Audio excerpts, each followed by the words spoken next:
Hello, everyone. This is the EA Global Summit 2020, the virtual conference connecting the EA Global practitioners. And this is Nizam from the EA Global Summit team.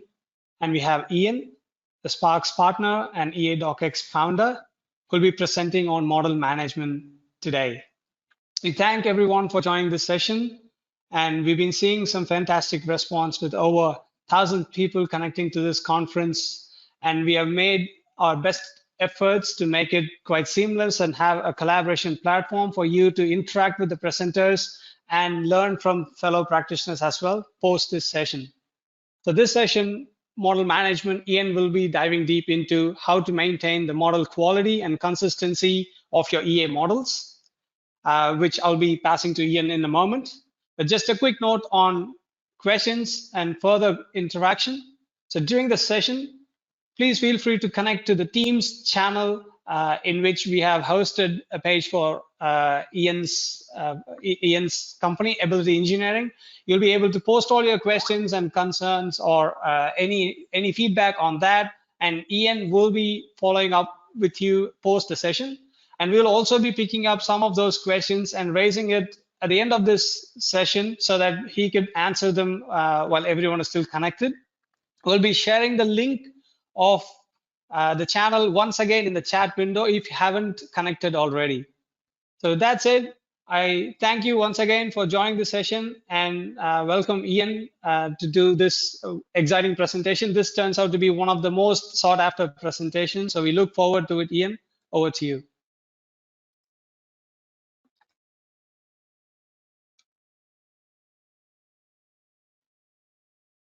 Thank you, Nizam. You can see me, I hope, and you may be able to see my screen. Can you see my screen, Jackie? Yep, thank you. Okay, well, good afternoon, everybody. My name is Ian Mitchell. I'm talking to you live from a very deserted office in Abergavenny, which is in southeast Wales, on a beautiful sunny afternoon. We're going to talk today about model management, although more specifically, I'm going to talk about model quality management. Model management is a massive topic, and we could be here all day talking about everything. Before we start to do that, though, I thought it's useful. Hopefully, you've got the slides in front of you. I'm not going to talk to every word of every slide. Hopefully, you've got in front of me a list of a few of my biases. We all have biases when we approach these kinds of things. Those are just a few of mine. I've been using EA for a very long time. It drives me mad, but I can't imagine using anything else. I'm a business analyst by background and by profession, so I don't really know sysml things. I don't really do Archimate terribly much. There's lots of other clever people who can do that. So this session is going to be about understanding what is in your model, understanding how you can fix it, and understanding how you can stop it from going wrong in the future. So I'm going to make a number of assumptions here. That models to be interesting contain all kinds of different stuff, probably multiple projects. I know there are some people who have one repository per project, but I think that's just crazy. So mostly your models will have lots and lots of projects in there. So there'll be some people doing data modeling, some people will be doing process modeling and architecture and requirements management. So a huge variety of different kinds of stuff all in the same model. And also the people doing the model will be at different levels. Some will be very, very advanced and very clever. Some will be just getting started. And that's particularly true if you're starting to just expand the use of Enterprise Architect. Because we all know, because we're all Enterprise Architect people, that the more people use EA, the more information goes in there. The more information in the model, the more useful the model. The more useful the model, the more people want to use it. So it's a kind of it's a virtuous circle. The problem is with that, as the standards that we use are going to change over time, how we model, and the one resource that we need the most of, which is the experts in how to do modeling, are in very short supply. And they're already working evenings and weekends to look after the model, so we can't make any more of them. Some more assumptions on the right-hand side there are to do with what are the solutions that are already out there. Well, everybody will say, well, if you want to know how to do model quality, you create an MDG. Well, yes and no. I'll be interested to see people's experience in the Teams session afterwards to know what your experience of using MDGs is. They are a brilliant solution for what they were designed to do. What MDGs are designed to do is implement modeling languages. They're not designed to implement how you do your modeling and how I do my modeling and how somebody else does theirs. That wasn't really what they were designed for. We've kind of squeezed and squidged them into doing that, but that's not really what they were built to do. They were built to implement modeling languages which are very stable, very well documented. So when the OMG produce a new modeling standard, they write it down in massive detail. So you can create a brilliant MDG and Sparks implement it almost overnight. It's a brilliant solution. But it's not the same as trying to help modelers to build better models, to coach people, which I think is what we're going to need to do if we're going to be successful at expanding our use of EA. So I think what we need is a bit more than an MDG. We need to be flexible.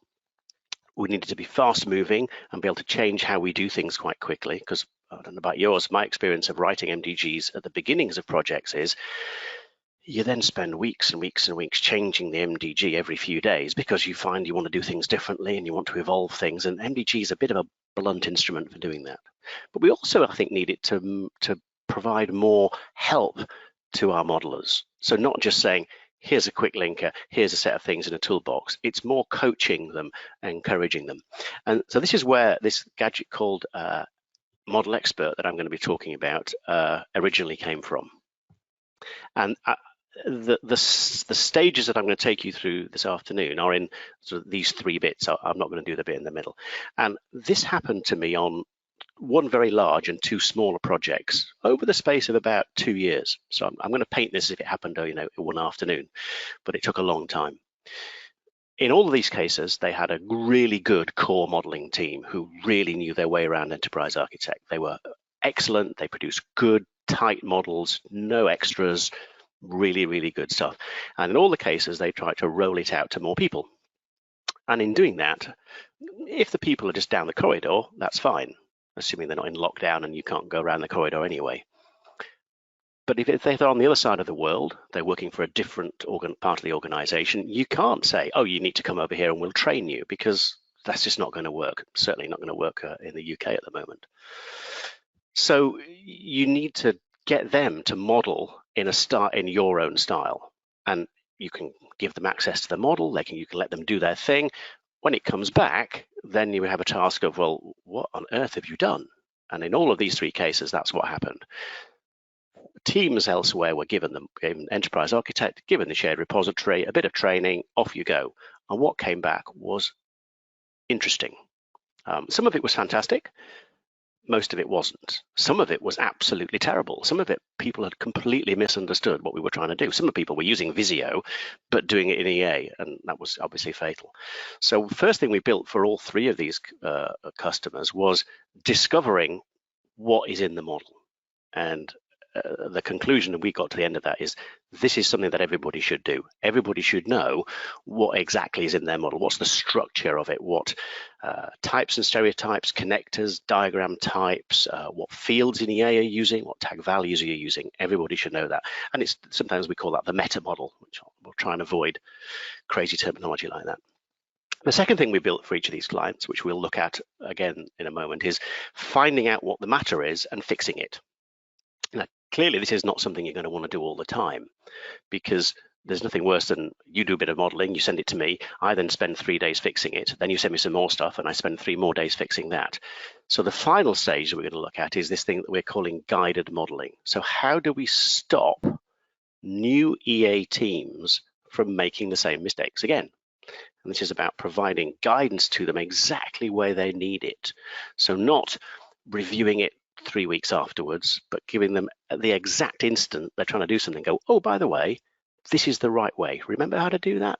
And stopping them from doing the wrong thing. It's kind of ironic that the thing we all love about EA is it's so flexible.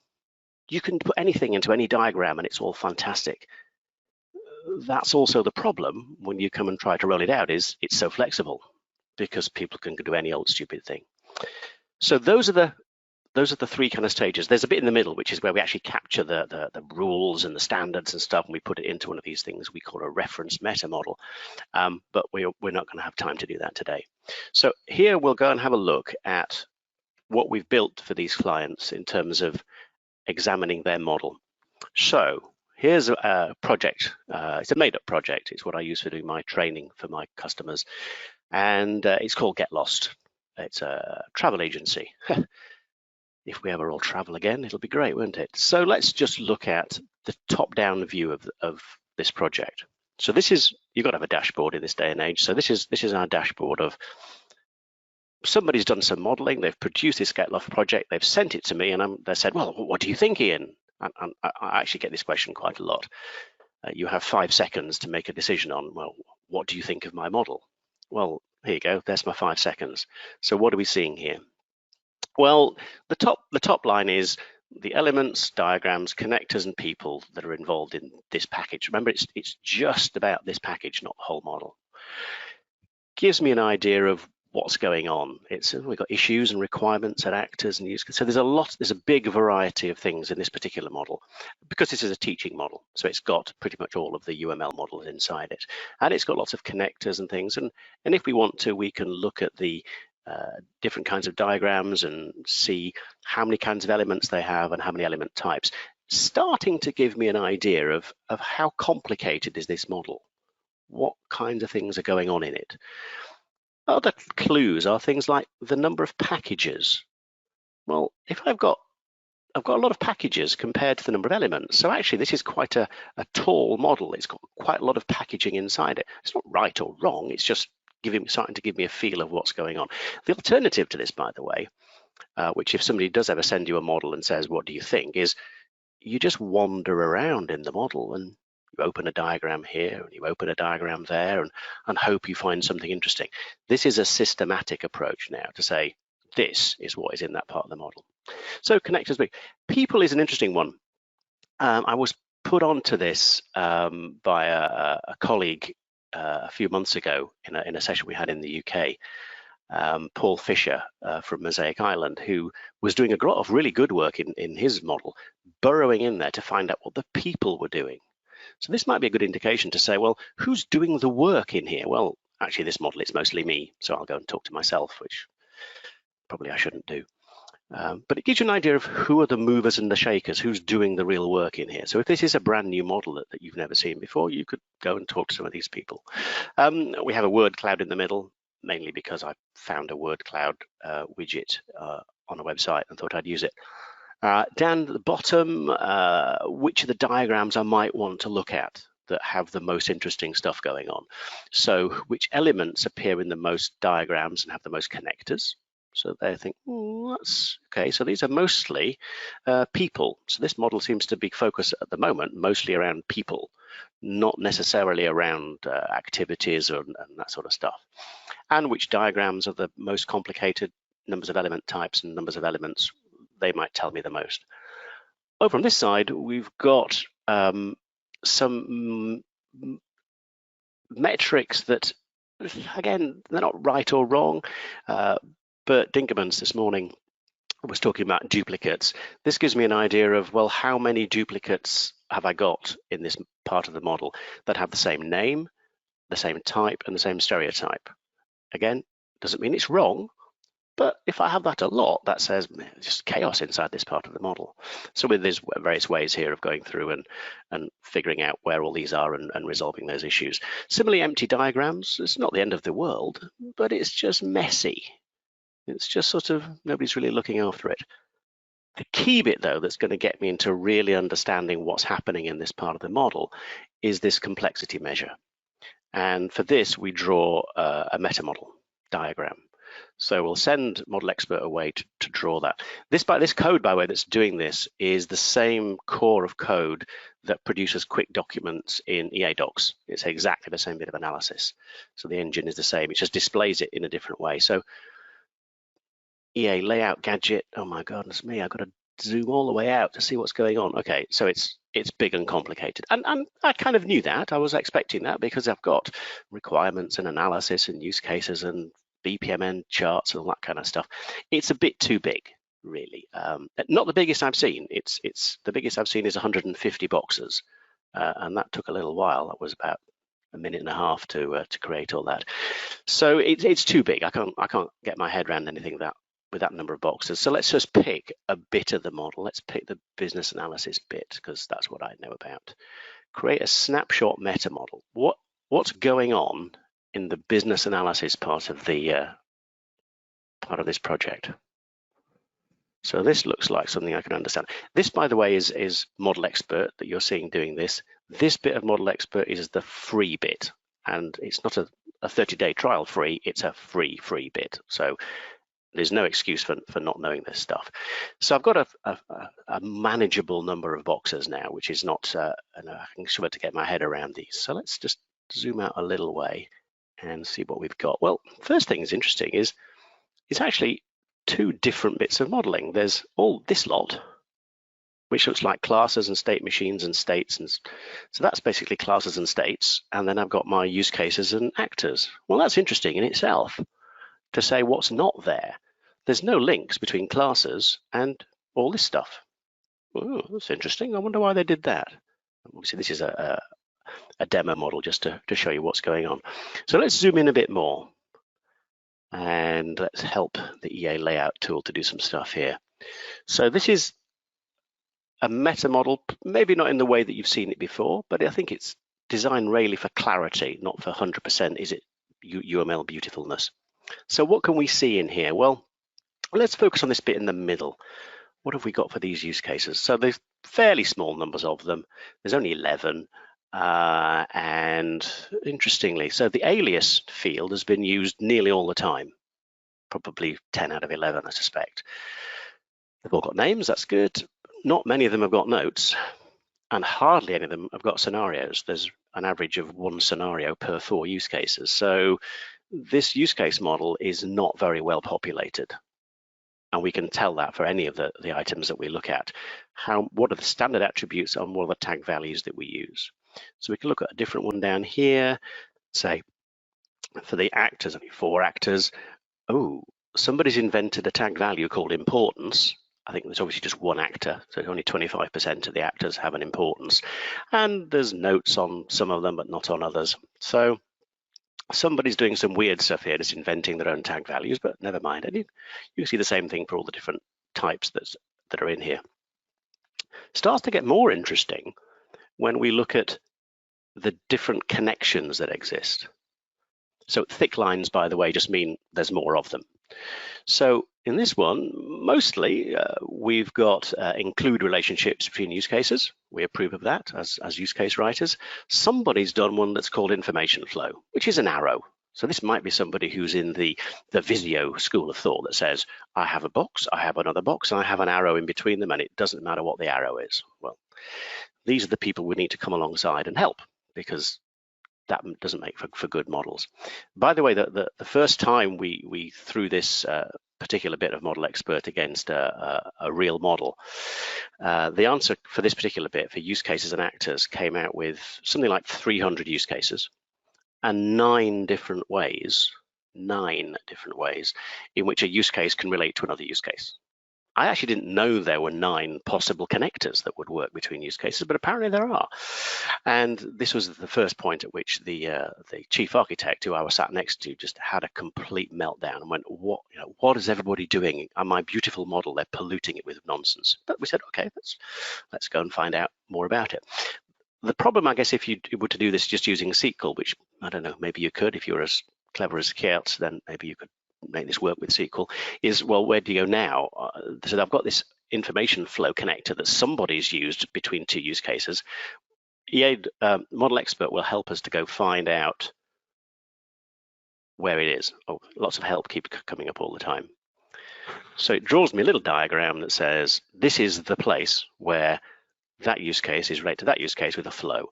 And by the miracle of EA, of course, we can just delete that and put the right connector in, and it'll change everywhere in the model. And we kind of forget that about EA sometimes, don't we? That you can do stuff like that. You can put up a temporary diagram, make a change, it permeates throughout the whole system, and the problem is fixed. So easy to do. Similarly, if you want to look at all the instances of a particular type or a stereotype, you do the same thing. Specialize, Model Expert, show the occurrences. And now, here are all the, I don't know why these actors, they're like child actors, aren't they? They're very, very small. Don't quite know why. you could now use standard EA functions of saying, view it in the, where's it gone? Switch view to the specification view, and yes, thank you very much, yes. And I can edit it in I can edit it in Excel, I can do all the normal EA stuff, but that's my list of that particular type. So get rid of all that lot. And similarly, more stuff that I think is a bit weird in this is, well, I seem to have a system actor, which is what I was expecting, but I have a system, not a system actor.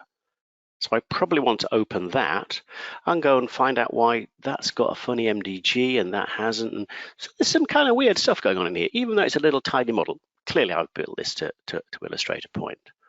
So we can find out a lot just from looking at this snapshot meta model. We can get an idea of the types, the stereotypes, which EA fields you're using, which tag values you're using, and which connector types. So I'm just looking at my notes to make sure I haven't forgotten anything, and Jackie's going to shout at me afterwards for not talking about the right stuff. I think we'll probably do for looking at meta models with that. So going back to my script, which I like to try and refer to occasionally. So that's the kind of discovering what's in your model bit. And then we've gone and done some finding and fixing. So then there's more that we now need to do, because the last thing I want to do is say, you give me a piece of modeling, or your team has finished doing what they have to do, they've produced all their documentation, you send me the modeling that you've done, I'm going to put it in the shared repository area, but I have to spend all this time analyzing it and fixing it. That's the absolute last thing we want to do. What we actually want to do is to engineer some better knowledge into the heads of the people doing that modeling, so they get better as time goes on. And this is where we move into the kind of the final stage of the three, the idea of guided modeling. So we've got to put that knowledge somewhere. Now, traditionally, you would put that into an MDG, and the MDG would say, these are the element types and stereotypes you can have, the connectors. You could even define some tag values. You couldn't really define any kind of help particularly. You couldn't put lots of links in there to other things. But that's typically what we do. All of the three projects I was talking about earlier on, all three of them had really good SharePoint, I think they were, SharePoint sites, which had, hey, look, here's some examples of how to do this modeling. Here's an example of this diagram. Here's what this idea means. Here's what this connector means. So they had loads and loads of content. It just never seemed to intersect with the users. The modelers were doing their modeling, and they never seemed to see the bits they needed to see. So what we've done with Model Expert is we've built the ideas that are in the heads of the people who know how to model, and we've put that knowledge into what we're calling a reference model. It's actually a reference meta model rather than a reference model, but we'll call it a reference model to keep it simple. Excuse me. So what we're going to do is take the knowledge from these people and put it into a reference model. Now, the main thing with a reference meta model, it's got various aspects. The first thing is it's a class diagram in EA. That's all. There's no magic in there. There's no secret formula and clever XML files and dark magic. It's just a class diagram, because really a meta model to me in UML terms is pretty much a class diagram. So we store it as a class diagram. So if I'll just divert back to EA for a minute, and I'll show you if I can find it, the class diagram, which is this one here. So core BPMN is one we're going to use in a minute. Reference models, core BPMN, reference model summary. So that is what's going to be driving all the stuff we're about to do. Okay, it's got a lot of arrows on it, but it defines, in this case, a subset of BPMN. Now, those of you who've used BPMN know it is ferociously complicated. There are, I think I worked it out once, 120 different kinds of event. Nobody in their right mind lets users use 120 kinds of event, so you're going to be using a subset. So this is a subset, but it's a regular EA class diagram. What that means is, well, several things. First is I can import it and export it because it's just a class diagram. Make it into an XMI, I can send it to you, you can send it to me. Also, I can have as many of these in my system as I want. I don't just need to have one. So if, let's say I'm using BPMN for process modeling, I can have a basic version of it that's pretty simple, just has basic flowcharts in it. I can also have an advanced version of it for people who've really done the training and understood it, and they can then go and have a wider range of ideas, because I'm pretty confident that they're going to do the right thing. And I might have a SysML one in there, and a requirements model, reference model, and a user stories model, all kinds of, it's similar to what you'd have with an MDG, except I can have multiple versions of the same thing. Now with MDGs, you can do that, but it starts to get very messy if I have different versions of the same MDG. These are just, they're live in your model, and I can have as many of them as I like. And that, to me, is a key difference. What that means is I can give a bunch of users a basic BPMN model, or a basic SysML model, or a basic requirements model, whilst other people in the same model are working on a different one, and maybe that's moving around a bit more, that's evolving, that's changing. So this is going to help me to evolve my model in a controlled way, rather than having to say that's the MDG and it's fixed until I have a new one.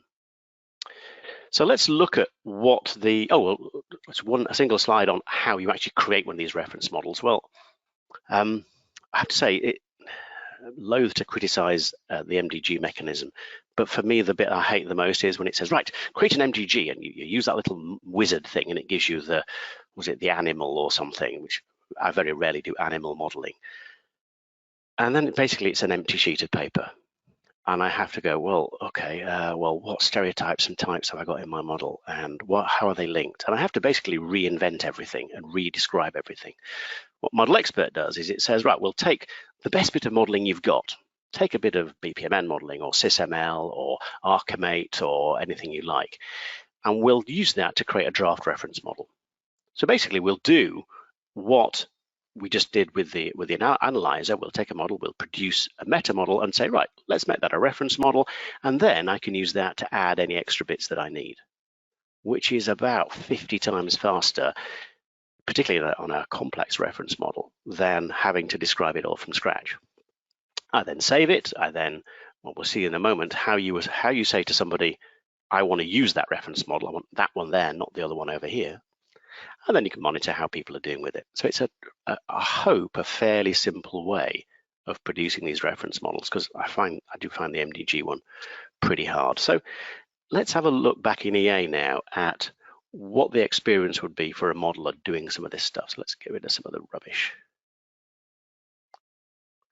Okay, so down we've got a demo. Where's my here we go? Here's my new projects bit. So that was get lost. This is my new one, project A. Here's some processes. I want the users to model this using my core BPMN reference model. So this is me now as the model manager. So I say specialized model expert. I want to manage that package, and I want to manage it with this reference model. So you notice how many reference models I've got in here. I've got loads, but I want to use that one. So that's it. I've just done my setup. So if it was a shared model, I'd make sure that they have read-write access to that, and they don't have read-write access anywhere else. Off they go. Right. Change of hat. Here's me coming back as a modeler. So I say specialize. Oh no, I don't know. I'll just add a diagram, and I'm going to add. Oh, I don't know. BPMN choreography. That looks interesting. I'll try one of those. See what happens. Oh, okay. This is a managed package now. So Model Expert is in charge of everything that goes on. So it says, well, you've only got two kinds of diagram you can put in there. It's a basic process diagram or a process context diagram. And in fact, I can see lots of help in here. So that will take me off to a website where I can go and see some, yeah, okay, I get the idea, it's a website. So that could be my intranet site, by the way, that would explain the diagram. So I'm going to use a basic process diagram. So more help's coming up. So these diagrams have the basics of the process yard, and it can contain these things. So thank you very much. I could show an example diagram. Okay, I remember that. I remember that idea of a process diagram. Okay, so yeah, let's go. Let's get started. Yeah, I know. So here's my diagram, and the person who's produced the reference model has also produced me a toolbox. This is a very cut down version of the toolbox. It is all configurable via a user interface. There's no XML to write or anything clever like that. So we'll start and do some modeling. I'm going to have to be pretty quick here, I think. So I'll do a start event here, and that seems okay. Yep, so I'll do an activity, that's fine. Oh, now then, I know with an MDG you can reduce this list, but I don't know, business rule maybe? Is that the right? Oh, right. The reference model has said when you define a core BPMN reference model activity, we only want to know 4 things. We want to know its name, my activity, and looks like that's wrong. So manual or abstract, that's the only 2 I can have. Manual, and it needs this the time to complete, obviously 42, and a cost to run. Well, that looks like it's optional. So we're getting right away from the big BPMN, big UML EA properties list, which is just very intimidating. If you've ever taught EA to people, they go, "Oh crikey, that's a lot of effort." So that's my activity, and we can carry on and start doing our modeling. And whilst we're doing the right thing, it won't interrupt me. If I start doing the wrong thing, so I know, data store, my store, that's all good. And then I can link that to that. Oh, heck.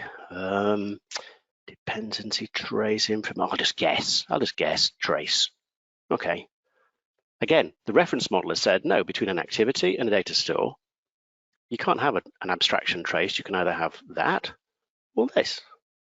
Notice here, by the way, there's a keep option. Any reference model, you can use it in hard or soft mode. Hard says you can't break the rules, so you wouldn't get a keep button.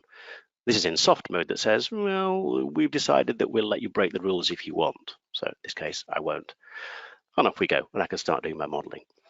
If you get to the end of doing your model, there's then a way of saying, check it. Now, if it's a proper model that's been built using all these guided modeling techniques, it should be right.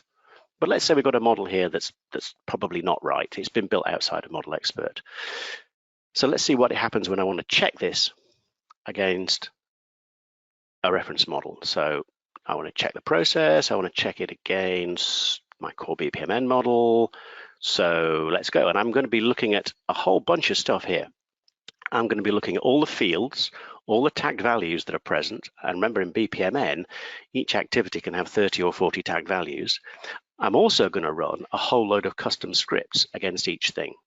Now that's where you can put in any kind of crazy rule you feel like. It could be naming standards, it could be local ways of doing things. So there's a lot of checking that we're doing at this point to validate a diagram. And what I get is a copy of that diagram. So let's get this out of the way. I obviously haven't written on the real diagram. I've just annotated the diagram. So it's things like, that looked right on the diagram, but obviously it wasn't. It's a sequence flow, not a control flow. Okay, so that's an error. This one here is just, oh, I didn't put a tagged value in there that I needed. Here again, the relationship is wrong. This one here, I know you can't tell from looking at it, but this is a custom bit of script that says, I don't really like the idea of in BPMN an activity having 2 arrows coming out. It really just should have 1. And then you do 2 arrows from a gateway. It's a bit of a BPMN geeky thing, but that's fine. There's also a numeric measure of the quality. Now, this is something that was needed by the first client to do this. They wanted a number that said, if your total score was less than 5, it's about right. So it's good enough. And you may say, do we bother with the scoring? So that's then how you can guide a modeler through a tremendous amount of help. So they couldn't choose the wrong diagram type. They got help on the diagram itself. They got an example to show. They got a template that showed them, here's some stuff you need to fill in for the diagram. They got to check the diagram when they were finished. And when they did check it, they're allowed to put in hyperlinks in here that again could take them all the way to your SharePoint site to go, hey, you put the wrong relationship in here. Here's some help on how to do that. So all the time we're channeling help exactly to where the modeler needs it, not send them on a course and then do the modeling 3 weeks later. but exactly at the moment when they need it. And if it's going great, don't get in the way. Don't bother them. So that's the idea of checking a diagram using Model Expert. I'm just going to consult my little notey bits in here again. The final bit we'll look at then is, because not all information in EA is done through diagrams, a lot of it's done in relationship matrices. So we can apply exactly the same rules, in fact, identical rules, to things in a relationship matrix. Now, Bert Dinkermans in his session this morning showed the EA relationship matrix with some clever overlays, which I was pretty impressed with, I have to say. I have to say I lost patience with the EA relationship matrix many years ago because it just doesn't do all the things I want to do. So this is now the Model Expert version of the relationship matrix. So first of all, it's more colorful, isn't it? It's just a little bit more informative. So this is a RACI matrix: responsible, accountable, consulted, and informed.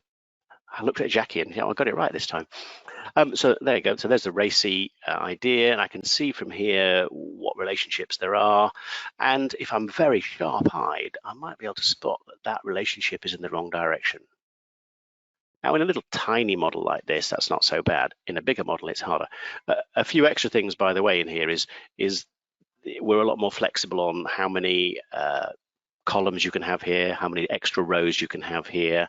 We do filtering and sorting and all those other great things that you'd expect to see. That some of them are in EA and some of them not yet. I'm sure they will be. So we could validate this using a reference model. Probably more informative to look at a bigger one, because a bigger one is going to be much harder. So quickly, can you spot the errors on there? Well, not really. Some of the actors and some of the requirements are related in the right way and maybe not. So again, we can apply a reference model to that and say, let's show me this is actually the actors and requirements ratio. And it'll go away and examine each one. It's just those two that are wrong. So we can apply the rules that are in this reference meta model. We can apply those rules, whether it's a relationship matrix or a diagram, whether we're dragging and dropping things into diagrams, making connectors. We apply the rules exactly where the user needs it, not 3 weeks time, right now. And we lead them on to say, this is a better way of doing your modeling. So let me see what else I've forgotten to talk about. So I think I'm probably near the end of my my 45 minutes. So what have we just seen? So we've seen a thing called Model Expert. Now, the discovery part is free. Everybody should go and download it and apply it to your model. Do it package by package, by the way. If you apply Model Expert to your whole model, you better have a long coffee break because it's going to take a while because it's doing a lot of work. So pick a project by project and see what's going on. And draw that reference, draw that meta model and understand who's using which fields and connections and stereotypes. If you want to, then you can jump off and find and fix what the problems are. But bear in mind, if you're doing it now, you might have to do it again and again and again. If you want to go to the final stage and move to this idea of guided modeling, then Model Expert will help you work this one through. You can take the rules from your best possible bit of modeling, put them into a reference model, hook that up to your SharePoint sites to give them help, template diagrams, example diagrams, and really focus down on helping those users to produce the best possible models. Because that's what it's all about. If we can do that, then we can evolve their knowledge, we can move their knowledge forward and produce better and better and more useful models. And that really, I think, is what it's all about. So I think that's all I'm going to say today. If there are some questions coming in, I think I have about 5 more minutes or so. Are there any questions? I'm looking at Jackie to see if there's any questions. Nobody's asking any questions. Brilliant. Well, that must have been all completely perfect and correct. So I don't know. Thank you, Ian. There are quite a few comments and feedback in the Teams platform. Okay. Do you want to ask me a few of the questions now, Nizam, and I'll try and answer them now while we're here? So one of the question I think you answered pretty much, like you mentioned about a part of it being free, so they want to know which part of it, or what's that functionality that's available for download without a cost? The dashboard is free, and the thing that draws you a meta model, that the brown colored meta model, that's free. Some of the fixing actions beyond it are free and some of them are not. And I can't actually remember which is which. So you'd have to test it out. But there's still a 30-day trial anyway, so find out. So, yeah, so I think that was the main question. And as a general question, how does it fit with the MDG that like a custom MDG someone would have defined? Good, yeah, it's a good question. No, you can see in the example I had there was a BPMN based one. So I was pulling information from the MDG for BPMN. So if you already have a custom MDG, we can still pull information out of that. Because when you're building a reference model, you start with some modeling you've already done. I don't care how you model it. You could put BPMN and SysML and ArcMate and everything in there. And typically that's what Model Expert is designed for. It's hybrid models. So it doesn't matter how many different MDGs you've used to create your model, Model Expert will analyze that and tell you, and yet let you use that as your reference model. So it can have as many MDGs as you like already in there. Hopefully you might not need to write too many more. Yeah, it looks like this is a more dynamic way to manage it. I think so, yeah. It's also actually a plug here for Prolaborate, because bear in mind it's Nizam and his team who've put all this together. If you're going to look at all this EA information in Prolaborate, then this kind of thing is extremely useful, because Prolaborate is an entirely fabulous way of looking at your data or getting new people to look at your EA models. You want to make sure that what they're looking at is right. So if you can apply this kind of technique before they look at it in Prolaborate, then your Prolaborate particularly the traceability type diagrams are going to look even more fabulous. And if you haven't looked at Prolaborate, you should. Plug for Nizam there. Thank you, Ian. That was kind. Yeah, but it all, yeah, but a really well-structured model is imperative for any kind of analysis. Even like for a basic query and to find some results, I think we need a really good structured model. And it looks like it's one of the sessions that has garnered the most registrations and most attendance as well so far. So I guess it's a very useful topic. Thank you very much. I just would like to add a note to the participants that Ian will be available in the Teams channel to discuss further if you have any questions or if you want to ask him more about the things that he explained. And he has also shared materials, PDFs regarding this and all his other sessions as well. So you can find them all in the Teams channel.